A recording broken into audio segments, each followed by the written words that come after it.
Welcome to the Basic Bee podcast, a show for the wannabe SEO savvy service providers among us, for the coaches and consultants who dream of becoming known for their storytelling skills, not to mention the solopreneurs who straight up need to master all things social proof to increase sales. After a little reluctantly fully committing to this online world of business, I quickly realized I needed to get people to come to me. I needed to tell them I was here and how I could support them. I dove headfirst into social proof, which led me to SEO, which led me to storytelling. And now it gives me great joy to share what I've learned with other business owners so they skip the hard stuff and ease straight into sales. This podcast gives you expert insights, actionable takeaways, and casual convos with some of the online world's best and brightest experts and strategists. I think that's enough of an intro, so here we go. Welcome to the Basic Bee podcast. I am so thrilled to have you back, and I've got another incredible human to introduce you to. Robyn Graham is here with me, and we're going to be talking all about how to build a business without using social media. So I'm really excited to get into this topic, but before I welcome Robyn on, I'm going to read you her quick intro, and then we'll get right into it. Dr. Robyn Graham is the founder and owner of Robyn Graham LLC and the creator of the Purpose to Results, Success Without Social method. With an emphasis on mindset, strategy, and action for one-stop business growth coaching, she helps small business owners grow sustainable businesses for a lifetime of limitless earning potential while having a meaningful impact without a focus on social media. Robyn is a business growth strategist and coach, host of the globally acclaimed podcast, The Robyn Graham Show, a speaker and the best-selling author of You, Me, and Anxiety, Take Action Over Anxiety to Enjoy Being You, in which she shares her lifelong journey with anxiety to help others navigate anxiety to live a joyful, peaceful, and purposeful life. When not working, you'll find Robyn spending time with her husband, 3 children, and 2 dogs, most likely doing an outdoor activity, traveling, or enjoying great food. Robyn is also on the board of directors for Face to Face Germantown. Robyn, I did not realize you had so much going on, my friend. Just a little bit busy. Just a tiny bit. Well, thank you so much for carving out time and letting me get to show you off on my podcast. And of course, I'm going to link our podcast episode, which went live today on your show. Yes, and it was so good. We talked all about case studies, which is part of growing your business without social media. Exactly. That was such a good conversation, and I can't wait for another one. But I'm going to start us off with the slightly loaded question that I ask all of my guests, but you can't mess it up, so don't sweat it. But I would love to hear your thoughts about which you believe is the most important for sales: SEO, storytelling, or social proof. Can I say all of the above? Yes, you may. Because they each have their place, but they also overlap. So we have to tell stories to get engagement and to build relationships and that emotional connection, which builds trust. We also have to have social proof so people believe the claims that we are sharing that we can do. And SEO is how we're found. So our stories and our social proof link to the SEO, the keywords, key phrases that we're building our business on. I love it. You could not have said that more perfectly. And I really love when people pick all 3 because that's actually my answer. So I love it. Well done. So let's get into how to grow a business without social media. I know you did this, but one thing I'm curious about is, did you actually start your business without using social media, or was that a change that you made later on? So when I originally started my business, I was on the photography side of things. I was a brand photographer. And so when I started my coaching business, I was still doing photography. So I was using Instagram and Facebook at that point in time more as a visual showcase of my work. To be perfectly honest, from a coaching perspective, that's not where I have built the relationships that have gotten me clients. So I have been on social media, but it wasn't that I was necessarily using it to build my business. Did I post things about business? Yes, I did, but they were more from an inspirational perspective, more of a how-to, and more to grow my email list than anything.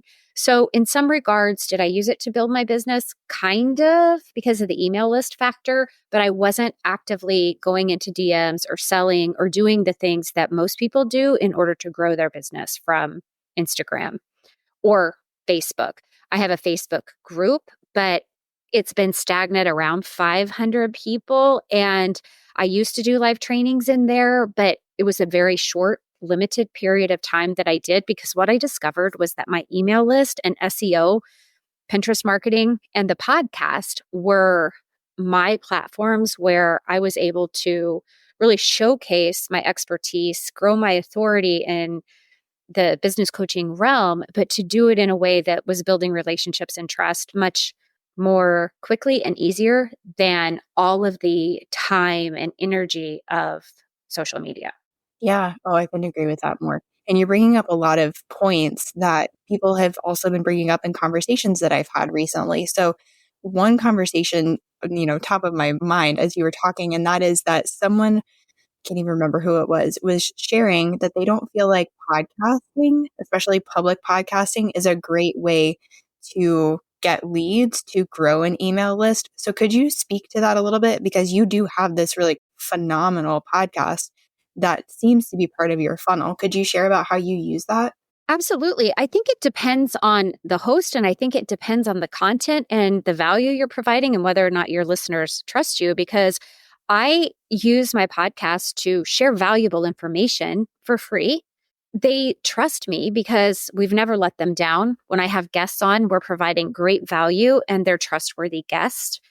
We use the podcast also to run ads for the email list. So we create a lot of different free ebooks or video trainings, or we do master classes, and all of those things are promoted on the podcast. So that drives traffic to our email list because people want to join those things. They want that information. They want to garner that value that we're giving away for free. And they're happy to give us their email address because they trust us because we've been in their ears for so long. I was making notes because you said some really smart stuff. So you were mentioning the blog, you were mentioning the podcast, you were mentioning SEO, and then you even talked about Pinterest. So I'm thinking they probably all overlap and work with each other in your world. Do you have a certain system that you work through where you start here and end over here?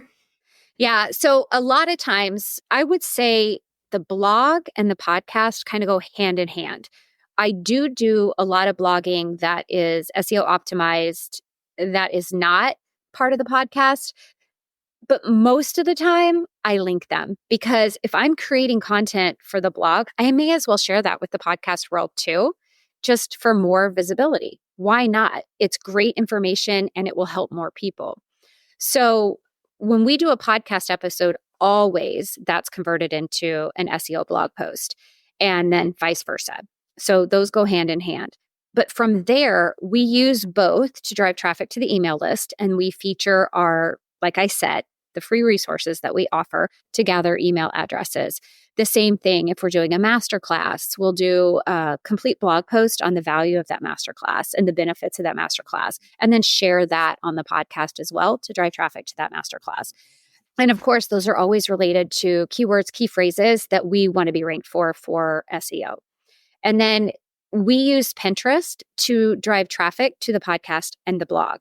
So when those blog posts are on the website and they capture the essence of whatever was on the podcast, we have some really good show notes that are SEO optimized. And then we drive that traffic there. And at the end, our call to action is they could go check out the other people. The links are always there for the guests, like your link is in the show notes this week. But we also have a call to action to download one of our free ebooks. And so we're constantly cycling those free resources to grow our email list, whether it's from Pinterest directly to the blog post or from Pinterest to the podcast, because our goal is always going to be to get more traffic to the website so Google sees us as a valuable platform that they want to then send people to. For sure. Do you ever feel like you're being repetitive? I feel like someone listening is going to be like, I'm going to be saying the same thing over and over and over again, and I'm going to sound so annoying. Do you ever feel like you are being repetitive with talking about these different resources you have? I really don't, because when you are creative and strategic, then you can do it in a way that, okay, so let's use an example. Like you and I talked primarily about case studies. But you can link, and I'm very big in personal branding because I believe that your personal brand is the foundation of your business. We have to build the foundation first. And this is where a lot of people get it wrong. They start with, oh, I'm going to be on social media and I'm going to build my business on social media. No. You've got to build your personal brand first so that you can differentiate yourself, have complete clarity in who your soulmate clients are. And then your website becomes that cornerstone, the foundation of your business where anybody can find you at any time from anywhere, right? And discover the value you provide, your expertise, the results that you get your people, and all of that good stuff. So let's go back to your episode. We talked about case studies. Well, Mm-hmm. case studies are part of your personal brand.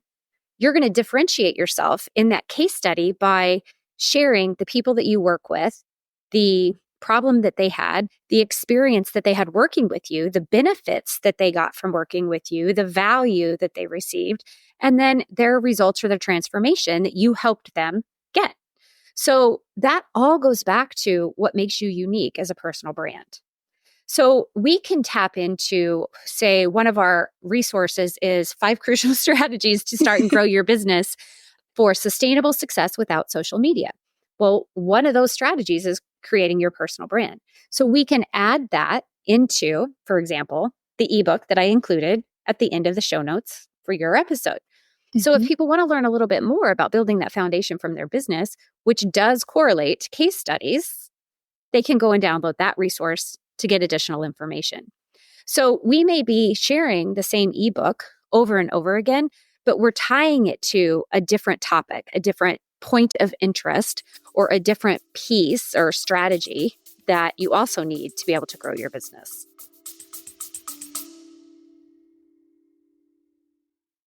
Hey, fellow podcaster. I see you out here wanting to do more with SEO, but not even knowing where to begin or what to do. Oh, and yeah, there are loads of episodes you know you should be blogging about, but like, how? I saw so many conversations just like this happening around me, and one day I just thought, I'm a podcaster, I'm an SEO show notes writer, I should make a resource. So I did. And now you can grab the SEO podcast show note and blog post templates. You get everything you need to go from podcast idea to SEO optimized podcast show note to SEOified blog post, which means you've got 2 long form content pieces out here marketing for you 24/7. I even included video training so you know exactly what goes where and how to incorporate SEO for your podcast ASAP. Click the link in the show notes and grab your templates today. Linking and link strategies and link building is such an overlooked and usually just an unknown. Either people don't know about it or they don't know how to do it and do it well. And I could not agree with you more, because even going back to case studies, my favorite subject, that is one reason I really like case studies, because you get to link out to the client, to possibly the work that you did, to more about you, more about this client. It really is just this experience where the reader gets to touch and feel and see and smell and experience what it's like being in your world, what it's like getting help from you. And they either get to decide, this is amazing, I'm so connected to this is what I want, and they're in, or they're like, yeah, this really isn't the right fit for me, which is also great. But going back to link building, that is an SEO strategy for sure, where we can link within our site, we can link outside of our site, we can link back to our site. Oftentimes we have other people, like when we're going on and being a podcast guest, we get a link from the podcast host.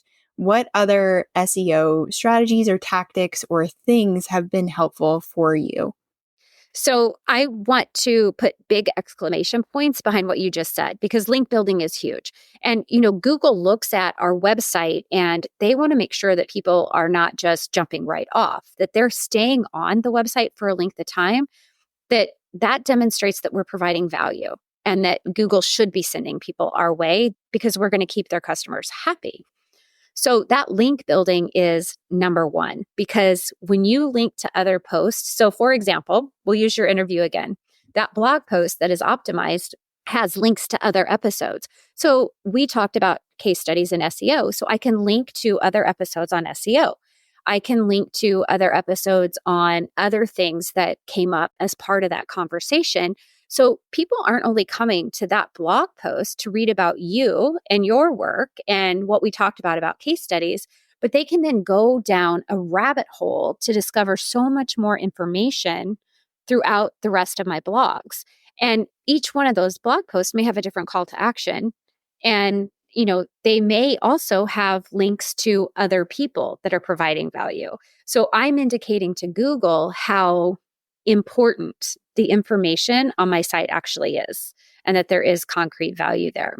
So also, using keywords and key phrases is a huge SEO strategy that I think is often overlooked because people don't understand exactly how to use them. So they may say coach instead of business coach, or they may say business coach instead of business coach for women, or they may say business coach instead of business coach for female small business owners.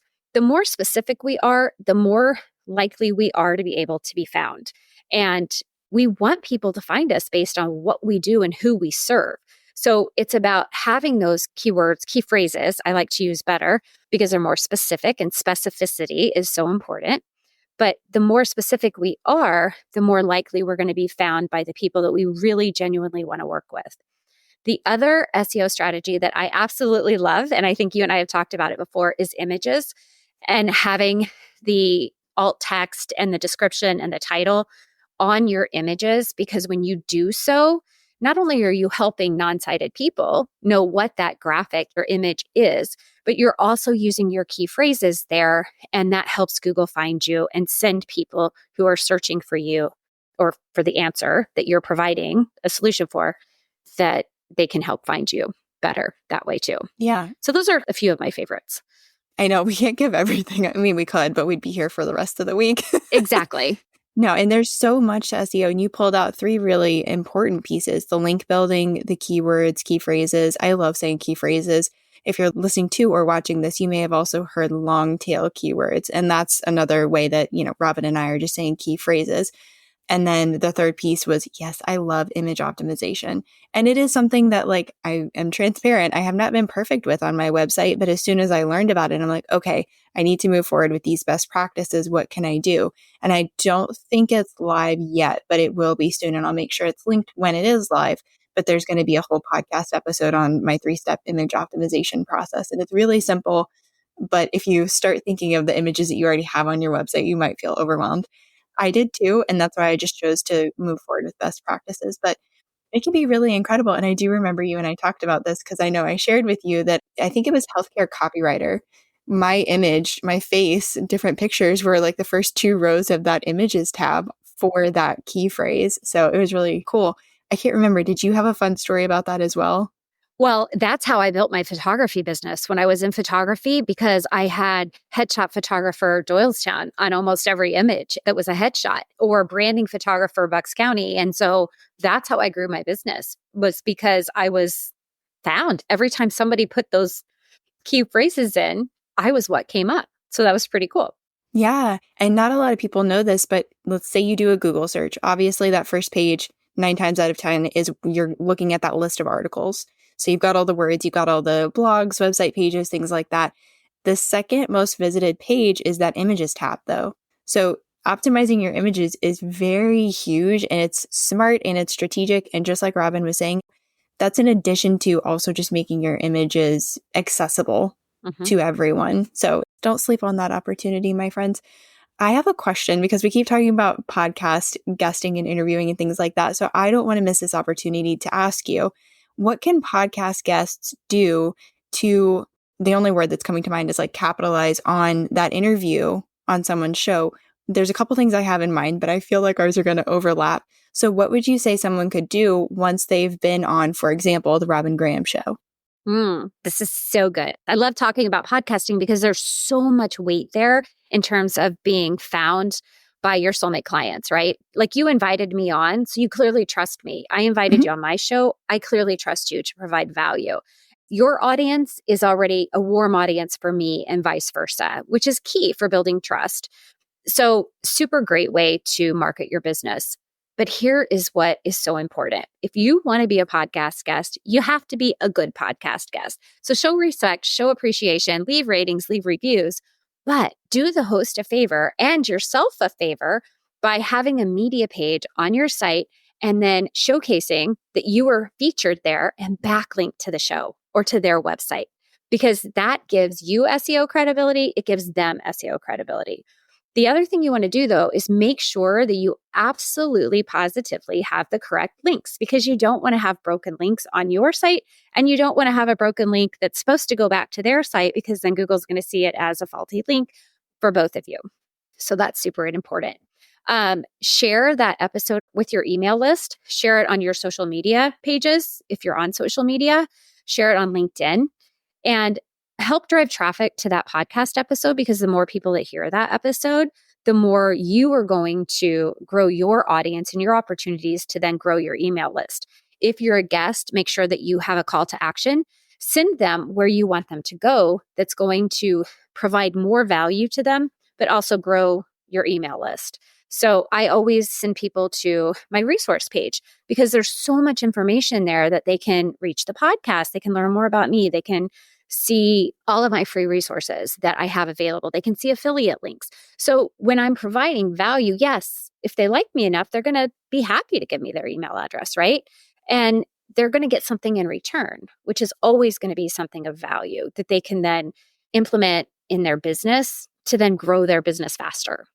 Exactly. I love everything that you said, first of all. And there's two other things that I was thinking of. And I haven't been the best at the second one, but I have been good with the first one. And the first one is, and this is another episode I'm going to do, is optimizing your headshot title for when you go on a podcast, because that's something that you can do to really just help your reach as a business owner, as the podcast guest. You're going on someone else's show.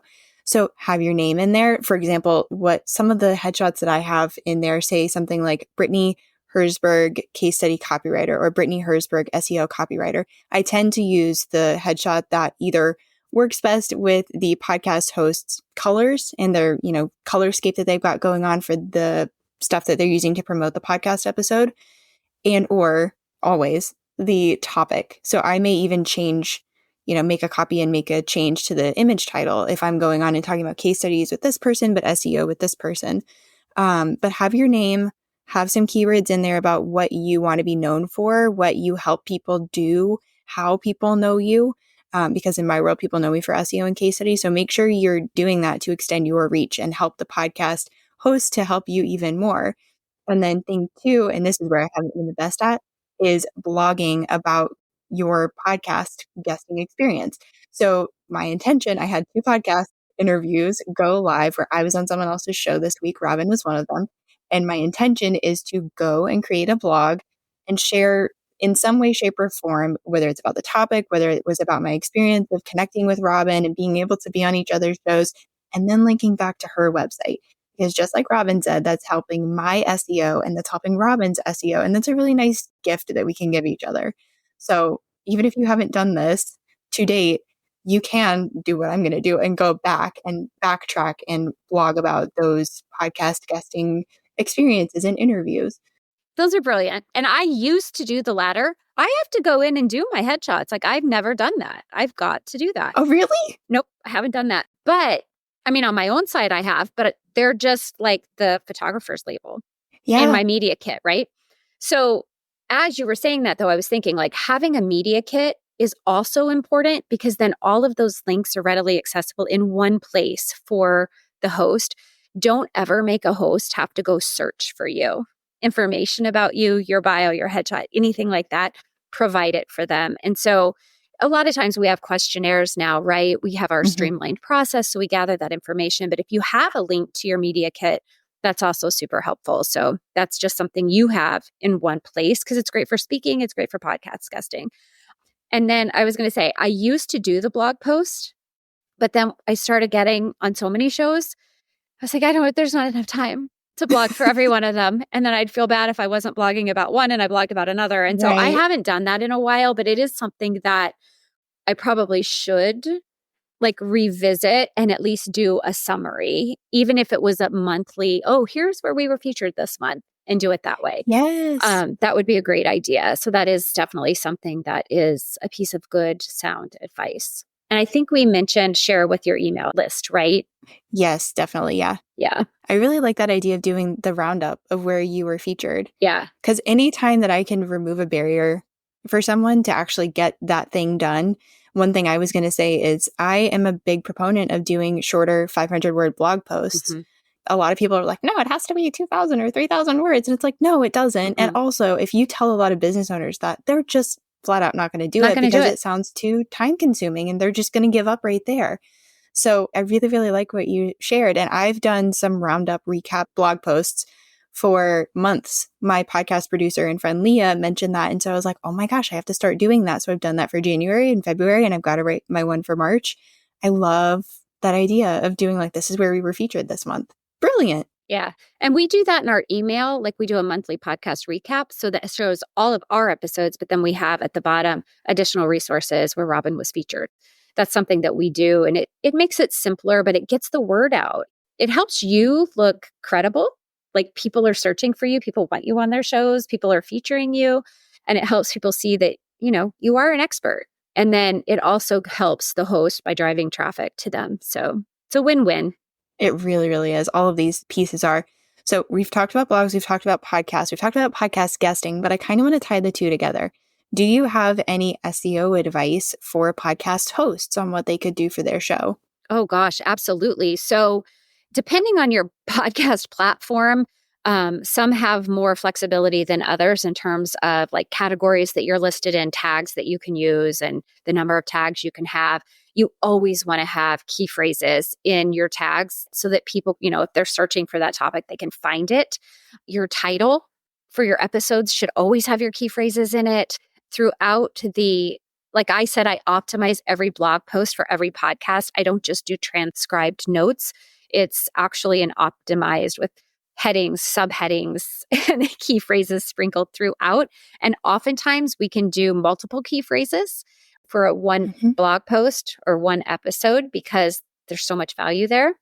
So it's about being strategic with how you present the content. And then, of course, doing those links to other either episodes or blog posts so that people, stay around for a while and continue to listen. That's another thing to do too, is when you're having episodes, and you mentioned it earlier, how you're going to link back to an episode on images. And so doing so in the interview or the episode that you're airing does help get more traffic to your site or your other episodes. Also in your titles, when you do the description for your podcast, like your show is the Basic Bee podcast, mine's the Robyn Graham Show. So we don't have a lot of key phrases in those two titles. However, in your description and in your platform, your hosting platform, you can add a longer description than just the title of the show. So you want to make sure you capitalize on key phrases, the things that you're going to be talking about, or at least who your audience is in that extended title, as well as in the description of the show. I could not agree more. You dropped a lot of really good things that people can take advantage of. And I feel like out of that list, the thing that is the most missed by a lot of podcasters is linking to and from other episodes. I mean, it's time spent on anything, time spent on a platform, time spent on your website. These are things that will help your findability. It helps your SEO on your website, of course, but it also helps your findability on a podcast platform because that's more people consuming more of your content. And that's telling the podcast platforms, hey, this show really has something going on and people really like what's happening over here. So do not sleep on that. I love those tips. Okay, next thing that I would love to chat about is whether someone is a newer business owner or they've been around for a while. If it's a newer business owner, maybe they're like, I just don't even want to tackle social media. I don't want to look at it. I have no interest in being that visible. Or it's a business owner, like I said, they've been around for a while and maybe they've gotten to the point, which I've heard this a lot from a lot of friends, they're over it. They want to drop Instagram or Facebook or whatever it may be. They're so done with it. What advice would you have for them? There's a reason I say success without social, because you can achieve success without social media. There are $1 million business owners, $1 billion business owners who aren't using social media. There are so many other ways that you can build your network, build relationships, grow your community. And some of those we've already talked about today. No matter, you have to have a personal brand and you have to have a website. We can try to grow our businesses on social media all we want, but if we try that, we are subject to algorithms and we're subject to platforms that are owned by other people who want to make money off of them. They aren't interested in our growth. They aren't interested in our businesses unless we're paying them. This year, 2024, it's expected that there will be over an 18% drop in engagement and visibility on Instagram. the percent of people of your followers that actually see your content is estimated to be 7.6% this year. That's down from 10%. So you can create your email list, build your email list, send emails. You can write blog posts. You can drive traffic to your website. You can do all of these things on your own, and you own these platforms, and you can be present in a way that is more meaningful because it's not subject to an algorithm or somebody else dictating who's going to see your content. So I still like face-to-face interaction, either in person, live, or online, virtual. There are a lot of virtual network opportunities now. And anytime you can go and explain who you are and what you do and who your ideal customer is, that's an opportunity to bring people into your community. So every time you tell someone, even in the grocery store line, somebody may ask you, what do you do? Share your business. Don't be shy. Be proud that, you've been brought to this place in your journey where you have this opportunity to serve other people, help other people, and take advantage of being front and center and tell them about your business. You're more likely to grow that way than you are creating reams and reams of content for platforms that you don't own.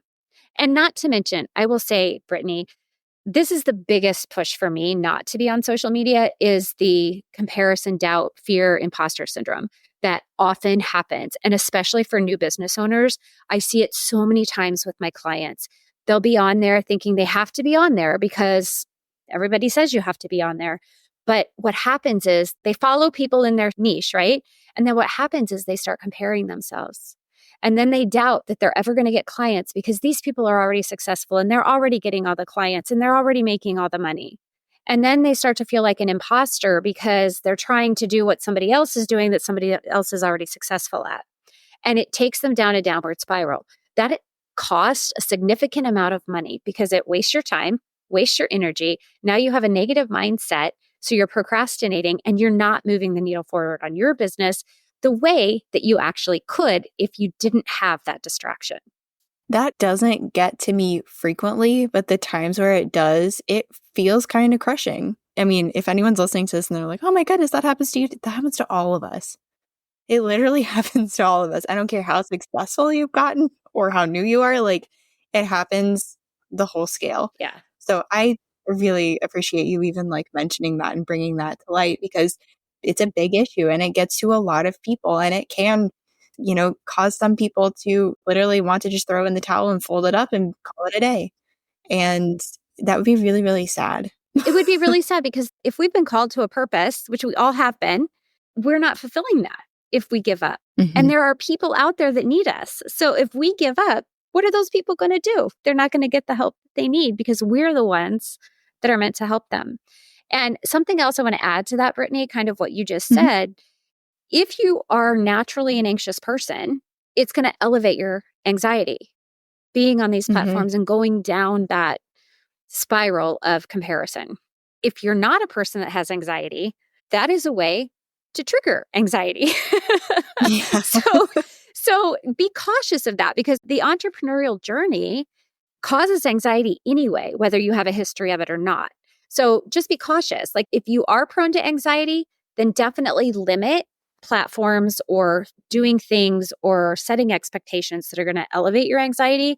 And if you're not a person prone to anxiety, but entrepreneurship could trigger, most likely will trigger anxiety at some point in time or another, just be aware. And if you start to feel that, then step away from whatever that is causing that. Yeah, that's a really good step that people can take. I can't thank you enough for joining me and sharing all of your knowledge and talking through all of these tips. As you know, I just love anytime we can offer some different options. So if you've been feeling the call to possibly ditch it or at least spend less time on there, you've got other options. And we talked about a lot of them today because I know people are going to want to connect with you. Where can they connect with you? Thank you, Brittany. My website is the best place to find me. You can access absolutely everything about me there. And the free resources page is available under the services tab, but it's therobyngraham.com. Robyn spelled with a Y, Graham like the cracker. So it's the ROBYNGRAHAM.com/resources if you want to go straight there. I love it. And I'll make sure all those links are below. Thank you. Thank you Thank so you. much for letting me show and for joining me today. Yes, it's an honor, Brittany, always. Thank you. I know, it's so fun. Okay, I will catch you next time. That was really something, wasn't it? Let that really sink in and guide you toward being the answer to even more Googled questions. Thanks so much for joining me this episode. You are the reason this show exists and that it keeps growing. You know, thanks to all those follows and reviews.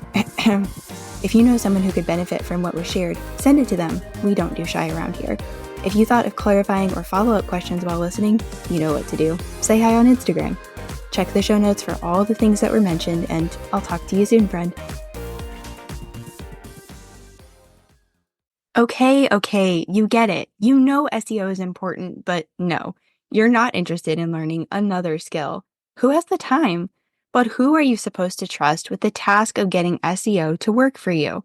Someone who won't ghost you mid-project or treat you like a dum-dum lollipop. Someone who actually wants to empower you and your team with all things SEO.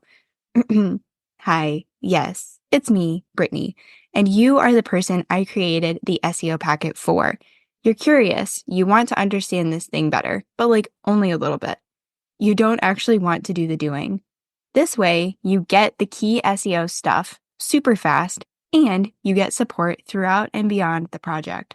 No more letting Google gift you the wrong SEO strategy. Time to put the right words in the right places and get found online by the right people. Find all the info you need below.